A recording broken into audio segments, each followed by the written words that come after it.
You're listening to another Ambitious Entrepreneur Network.com podcast, the voice for entrepreneurs and small business. Now, onto the show. You're listening to the award-winning podcast, The Ambitious Entrepreneur Show, featuring business leaders to help you navigate a constantly changing marketplace. Want to become known as a trusted authority while building a thriving business you love? The Ambitious Entrepreneur Show will show you how. Here's your host, Anne-Marie Cross.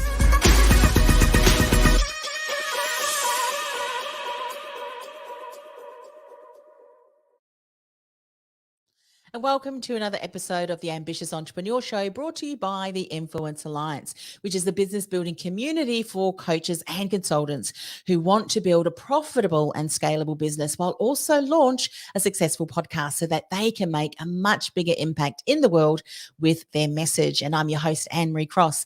Now, my guest today says, live the life that makes you come alive. And joining me on today's show is Sallie Wagner. Sallie is the #1 international best-selling author, speaker, and life alchemist. And her powerful transformation tools that she uses includes emotional freedom techniques, EFT, as well as Neurolinguistics Programming, NLP, so that clients can go into rapid action and get concrete results. Now, clients reclaim conscious choice in their lives and discover and live the life that makes them come alive. Now, on today's show, Sallie is going to share how to move from regret to resilience. She's also going to talk about resilience, including 4 areas. I'm going to share what they are. We'll unpack those a little bit in a moment, as well as the importance of MSG. And I'll ask Sallie to share those a little bit in a moment too during our conversation. Welcome, Sallie. Thank you so much. I'm very happy to be here today. One of the things that I love about the opportunity to use technology that we have at our fingertips, which allows me to speak to experts such as yourself, Sallie, is that we can communicate from other sides of the planet. I'm here in Melbourne, Australia. You are over in the US, I believe, and it's very late in the evening for you. So we are so appreciative of you coming and sharing your expertise. I'd love to ask you, how did you get into the business? How did you find yourself now doing what you do? Can you give us a bit of a brief overview, a snapshot of the journey that led you down the path where you are today? Absolutely. So I took the scenic route. I'll tell you that. When I was in college many years ago, decades ago, I was starting out as a physics major. And then I ended up in theology. So it was kind of physics to metaphysics. And that was the trajectory. I was planning to become a professor. And then I got distracted. I went to law school. I spent decades as a lawyer in the corporate world. And then I had one of those epiphanies, those moments where you wake up one day and you just wonder what the hell happened to your life.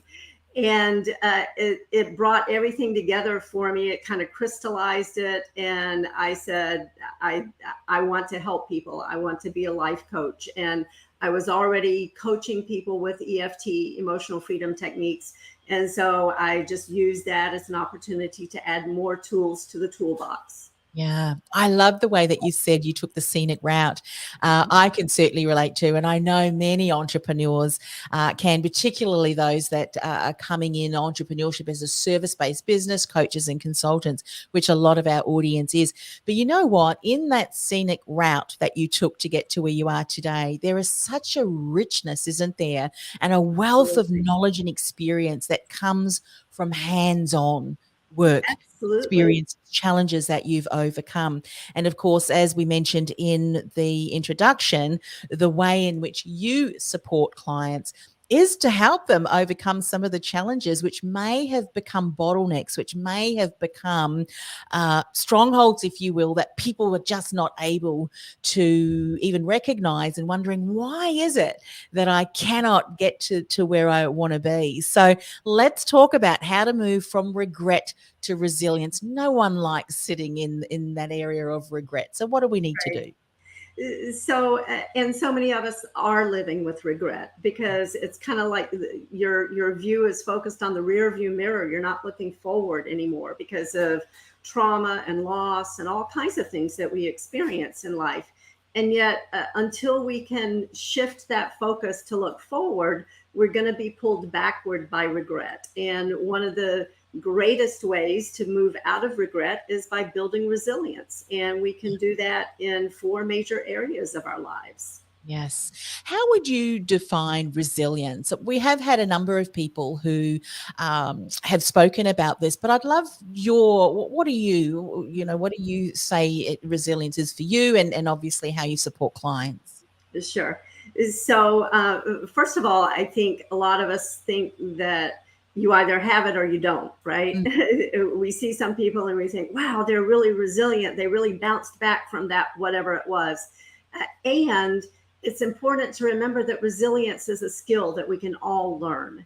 And there are 4 major areas. And so I would kind of break it up in that way and identify what it means in those particular areas. And so physical, emotional, mental, social are the 4 major areas. And physical resilience is our ability to withstand physical stress and heal our bodies when we're damaged or when we're sick. Physical stamina, those kinds of things are physical resilience. And then we have emotional resilience. That's the ability to tap into positive emotions on demand so that we're not simply reacting to life events, we're actually responding, and we're consciously choosing how we respond to those events. So that's emotional resilience. And then mental is our ability to weigh options and think rationally, our ability to formulate plans and come up with systems and structures and goals and those kinds of things for our lives. And then social is so important. It's the ability to connect with others socially, like we're doing now. We're chatting, friends, family, neighbors, and also becoming involved in our community to give back to a greater purpose beyond ourselves. Yes, I love that. And of course, you then shared the 4 areas of resilience: physical, emotional, mental, and social. So we can unpack those a little bit. But one of the things that I wanted to stress, which you said right at the onset around the topic of resilience, some of us may be limiting ourselves to becoming more resilient in all of those areas, or maybe one of those areas is more where we need to focus, by saying, oh, they're so resilient, I'm not like that. But as you say, it is something that we can learn. So first off, if that's what you're saying to yourself, I wish I was more resilient, guess what? Yeah. You can be more resilient. Let's talk about let's do a big picture overview, if you will. As you were talking about those 4 areas, which as you mentioned, physical, emotional, mental, and social, if you find that we may need to do some work, Sallie, in the area of our physical resilience. Does that then impact the other areas as well? Do they cross-relate? Do they integrate? Talk a little bit about that. Absolutely. They're not distinct. We talk about them differently and individually just to be able to make sense of it. And yet they are interrelated. And ideally, they are all integrated into our whole being so that we achieve an overall sense of resilience and well-being. If you're focusing on physical resilience and physical fitness and nutrition and all of those things, you can't help but improve your mental capabilities and your mental resilience, right? Because what we eat is going to, and what we ingest in other ways is going to affect our mental capabilities one way or another. Yes. The same with emotions. We can feel in a certain way, and then that's going to impact how we act and behave, how we interact with others socially, the decisions we make about nutrition and fitness and all of those kinds of things. So we really can't divorce any of them from the others. Yeah. And that's a good thing, but it's also something that we need to be aware of because, I'm sure we've all heard the saying, you're only as strong as your weakest link. So if there's one area that maybe out of those 4 areas, again, physical, emotional, mental, and social, that perhaps is a weakest link, we may be strong in the other 3 areas, but somehow that 4th area, if we can bring that up to, being more resilient in that area, that's going to impact all of them. But also too, from what you said, if you do start to become, let's talk about physical, more aware of, well, how can I be more resilient in the area of my physical area? What decisions do I have to make? What new habits can I create? What do I need to let go of that continues to surface for me that ultimately is going to impact the emotional aspect, because you're not beating yourself up? Because often regret can lead to shame and then anger, and you beat yourself up and you go up through this whole roller coaster of emotions and so on and so forth. So I'd love for you to share, because obviously in your work, you found that there are similarities. So often as humans, don't we? We think we're the only ones that go through a certain something or other. But actually, when we start talking to others, like, oh, I can relate to that too, and that can be a bit of a positive for us. But what do you see quite often? Maybe I'll let you choose any of those areas, or maybe you want to kind of reflect over all of them. Some of the things that you see that, hey, be mindful of this, because when we're talking about resilience, you may find that this is often an area that, people can struggle with. What have you found over the years? So I think probably the most important one is the emotional aspect. Because it's part of mindset, and a little sneak preview, that's the M in MSG, mindset. Okay. And mindset is so important because it has to do with those stories we tell ourselves about ourselves. And the key is, it's not what you don't know that holds you back. It's what you do know that's not true that holds you back. And we tell ourselves so many things that are not true about ourselves. And then those thoughts are going to determine the feelings we have, the emotions we have. And suddenly we find that we're being controlled by our emotions, because our emotions then determine our actions, and our actions determine our results. So if we can get a handle on those emotions, and as I said, choose to access those positive emotions when we desire, rather than being ruled by these emotions that just come and go at will. I think that is really key to all the other things, because think of it as a thermostat, right? Yes. It's not a thermometer that you're just reacting to the environment around you. You're consciously choosing to set your environment through your emotions, like joy and happiness and love and compassion, and those kinds of positive emotions that are going to impact everything else. Yeah, I love that you shared that. And I'm going to get you to share the importance of MSG. You've already shared with us that M is for mindset. What are the other two? Because I think from now the conversation is going to bounce off both of those areas. The resilience is in these 4 areas, and we need MSG in all of those areas all to move forward. So what's the S and what's the G in MSG? Yeah, so S is skill set. Because we're typically not taught to have a positive mindset. And so sometimes we need skills to get that mindset that we would like. And then the G part is get off your assets, because we have to take action to make anything happen in life. Otherwise, it's just philosophy, right? It's a vision board and nice pictures to look at, but we're not doing anything about it. So we have to take action. Yeah, I love that. So MSG is mindset, skill set, and then get off your asset. And of course, we're looking at physical, emotional, mental, and social, the 4 areas where we really want to build resilience. And as Sallie said, one of the key areas that we really want to spend some time, and that can often be where we can become undone in other areas, is the emotional. And I think mental goes very well too, because that's the thoughts, isn't it? Because our thoughts impact our feelings, and our feelings can then impact our thoughts.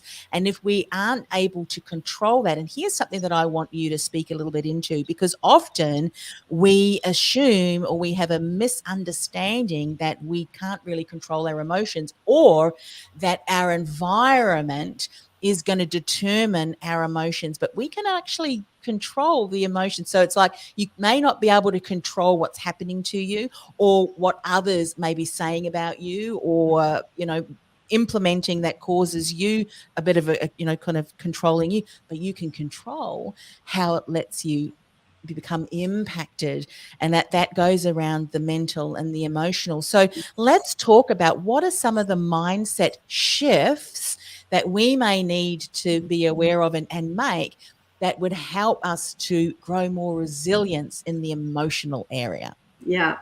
So mindset is key. And I think Bob Proctor and probably a lot of other people said it's 95% mindset. And so one of the factors of mindset is perspective. And we need to understand that our perspective is limited. And you were talking about, we're impacted by what other people think and say about us. Well, our perspective is limited. They have a different perspective. And if we can broaden our perspective so that it's not so limited and narrow, kind of like the story of the blind man and the elephant, right? They all felt a different part of the elephant, and so they defined it in a different way. And our perspective is also limited always. And as we can broaden our perspective, we change our mindset, and we see more possibilities, and we're not limited by those incomplete perceptions. Yeah. And speaking of kind of look, at our perspective, some of the things, because Neurolinguistic Programming, I've done certifications over the years too, and it was really impactful in understanding how the mind works. Because and then the self-awareness around what are the tendencies that you have. And so often we can either generalize or and I can't remember the name, but that's when someone just, it just explodes when actually it's not, the mountain out of a molehill. Some of these things are things that we naturally may instantly go to, isn't it? And it's recognizing, what am I doing that is what I'm doing either hindering or helping the situation? What are some things that we can start doing, Sallie, so that we can start to recognize maybe some of the triggers or some of the things that we're doing that we can then change? Because sometimes, I know you mentioned we don't have to have a clear awareness of everything, but sometimes understanding and seeing, getting a little bit of that self-awareness around some of the tendencies that we may have is where we can then start to focus on, isn't it? Can you share a few insights, if that makes sense? Yeah, absolutely. I think it's so important to understand. And as you were talking about NLP, I was thinking of the reframe, the ability to reframe is so key, because when we reframe, we're telling a different story. And so we're interrupting that pattern of telling ourselves a story, and then we have feelings about the story, and then we act in a certain way, and we get results that we may not like.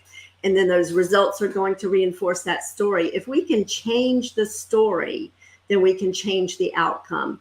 And it's difficult when you first start, and yet as you practice it more and more, it becomes second nature. It becomes fun. And it's important to remember we're not deceiving ourselves or deluding ourselves. We're not lying about our circumstances. We're just consciously choosing to tell a different story that is equally true, right?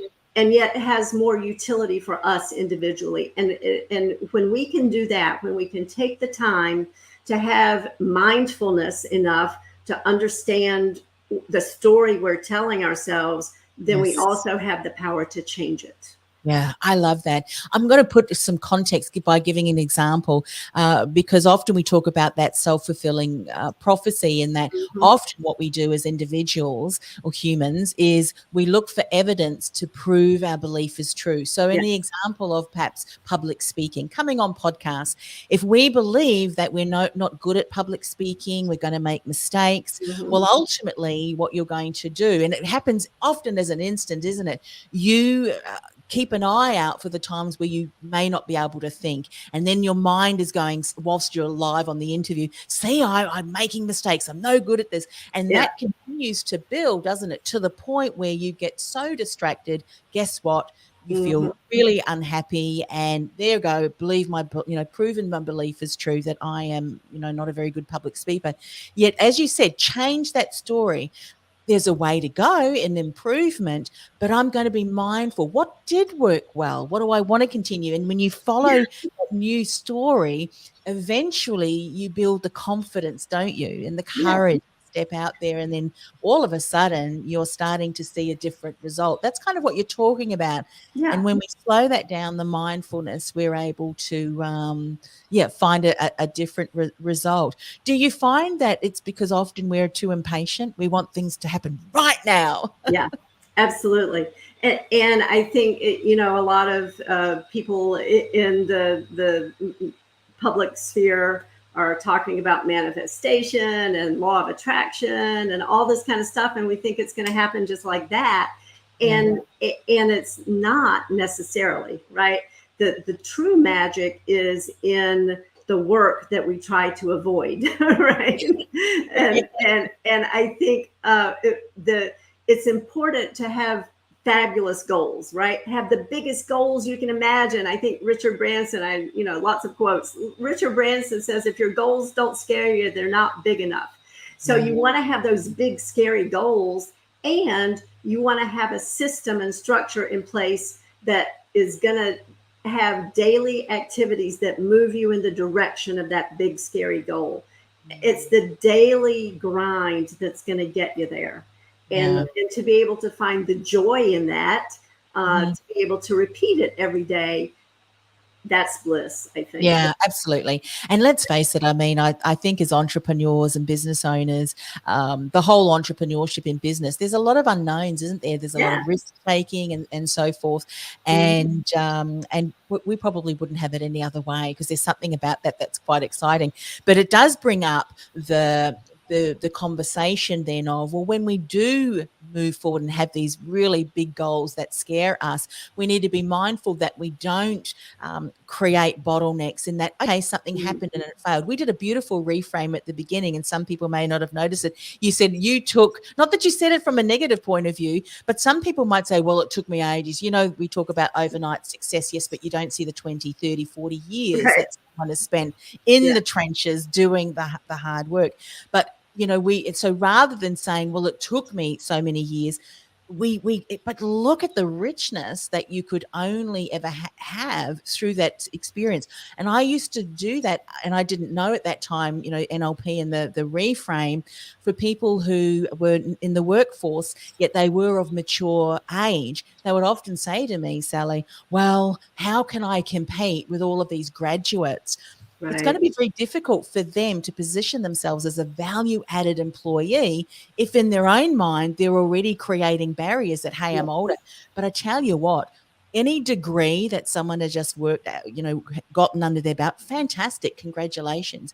But nothing other than time and challenges and innovation and initiatives can ever be compared than if you've had 20, 30, 40 years experience. So again, it's the reframe, isn't it? And whatever we're telling ourselves will impact the results that we get. So sometimes what are we telling ourselves that's not helping us? Yes?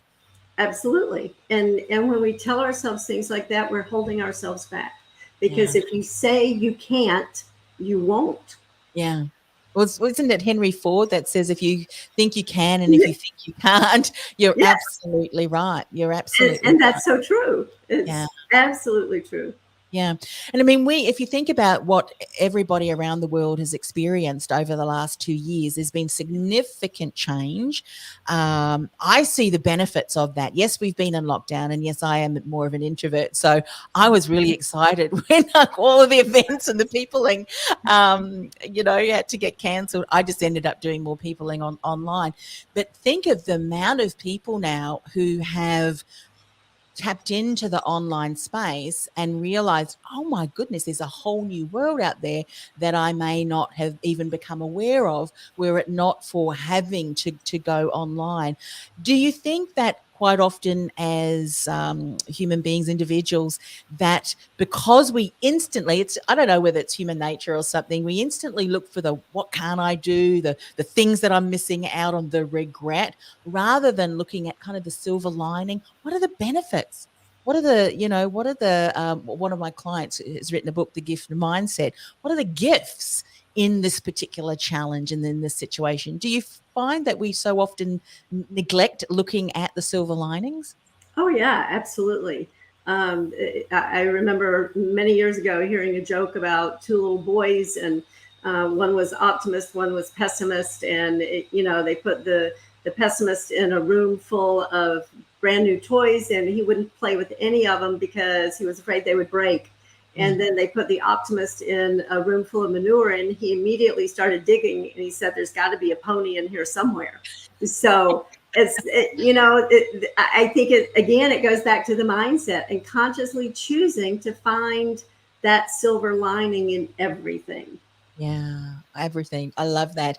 I'd love for you to share, if you would, a little bit of information around emotional freedom techniques, and then maybe a little bit you can share about NLP, neurolistic programming. But the reason why is because I introduced that as part of what you do, and there may be people who are listening who are thinking, I don't really know what that is, yet it is a modality that is specialized that can really support them. I'm a bit of one of those people, the nature, nurture, both, not one or the other. And when I did a lot of my training, I learned a lot of different modalities and realized that there are so many opportunities when you've got a rich toolkit, and these provide some rich toolkits. So can you share, in case someone hasn't actually heard of either of those? Absolutely. And I love what you said about the rich toolkit. And that's one of the things I tell people as part of the skill set. Think about multiple complementary skills that deepen and broaden your ability to render service to others. And so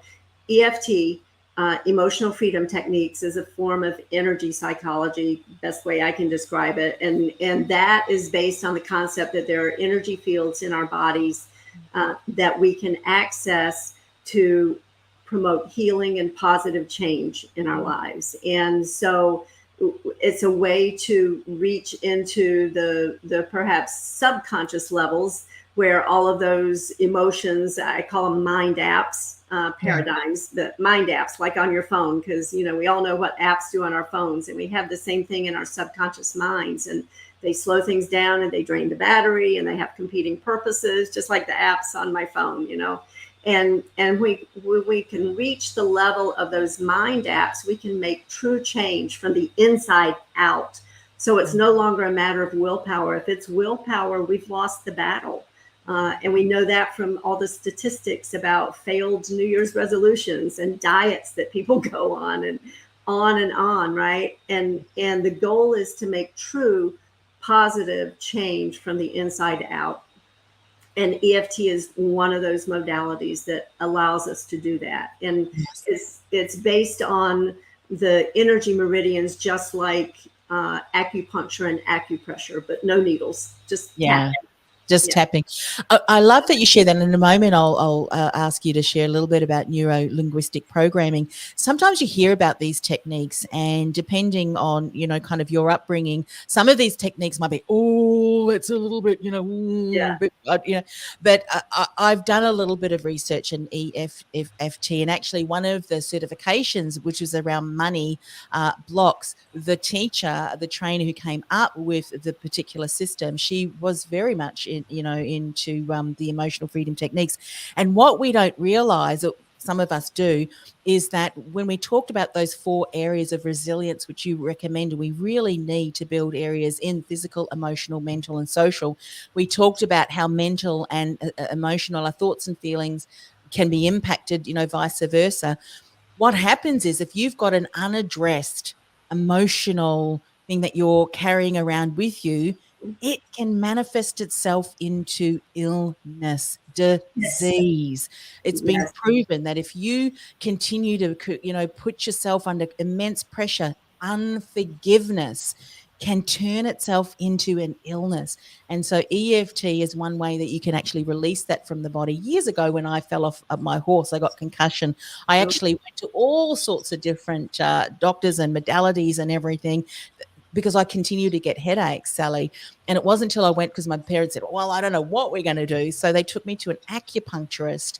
And it was after that I started to feel some release, and so didn't get as many headaches. So there's some real, some valid, such as EFT modalities and things that can really help get into the core of that. Speak a little bit about NLP, Neurolinguistic Programming, which is quite a mouthful, which is why it's shortened to Yeah, NLP, right. And I remember a long time ago, when NLP was new, learning about it. I did an extended seminar on it to learn more, and it was like magic, right? And just amazing. And then again, took a different direction.